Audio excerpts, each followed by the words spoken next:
Welcome back to another edition of Recruiter Fuel, where we're going to continue our discussion around real talk with real recruiters. But in this case, we don't have a recruiter with us. We've got somebody on the research, on the sourcing side. Absolutely. Corey, thanks for joining us today. Thanks for having me here today. So we were talking a little bit previous. You've been here how long now?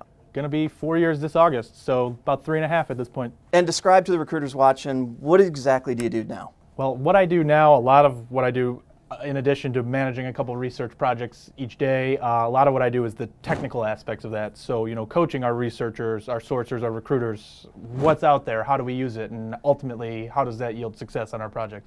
So we've got a bunch of recruiters that are probably watching, and the whole idea behind this is to talk about real scenarios of real tools that we use here that other recruiters could potentially use to find more candidates. Because let's face it, in this economy, that's one of the biggest issues, is finding more of the right candidates.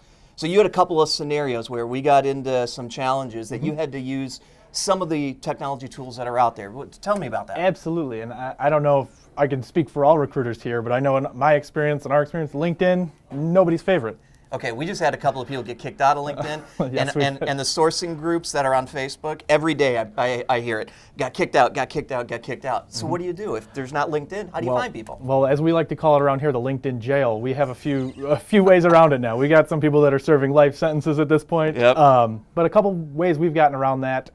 Recently, an acquisition of LinkedIn's a couple years ago, Connectifier. Sure, just came back recently. Just came back recently. Pointing that out. Anybody with a recruiter app on LinkedIn now has free access to that again. So great way to get some contact info for any potential clients. Customers. So how does Connectifier really work? Well, Connectifier really works. It's a little dashboard on your side panel there. Like I said, they acquired back in 2016, and LinkedIn kind of didn't know what to do with it, put it on pause. Brought it back recently within the last couple weeks. Just a quick, hey, if somebody, Joe Schmo in marketing has an email, a phone number here, let's just expose that, and I now have direct contact information to reach him. Got it. So, but we were talking about some other tools as well, because we can't live on LinkedIn. Can't live on LinkedIn. As recruiters, as sourcers, we've got to have a whole lot of other tools. We use Boolean, we use all these other things, but we've got to get contact information. You were telling me about some of the things that you're doing. Yeah, one of the other ones we've used in the past, Seek Out. We recently gave a try with that, and one of the things they're great on is finding diversity searching. We recently applied it to an engineering search, and I don't know about finding diversity in the engineering world. I think recruiters can attest to not always the easiest thing. Not at all. So one of the ways they do that is they have an algorithm that essentially filters for diversity, diverse clientele. Similar kind of layout to LinkedIn, but then we don't have to run through LinkedIn on that end. So diversity meaning people of color, female, or a combination? Combination of both. We can filter by ethnicity, gender, all of the above. Fantastic. Now then, the other thing you were talking about was being able to look up phone numbers. Phone numbers, or verify phone numbers. Verifying phone numbers. As we know, the internet, vast wasteland at times to what's real, what's not in the world, modern day of fake news. Even it's not all true. Not all true. Right, oh yeah. No. So one way we've found to verify phone numbers, let's take Facebook. I don't know how many active users they have these days, but I would say it's safe to say most people use Facebook. Sure. Many these days via their mobile.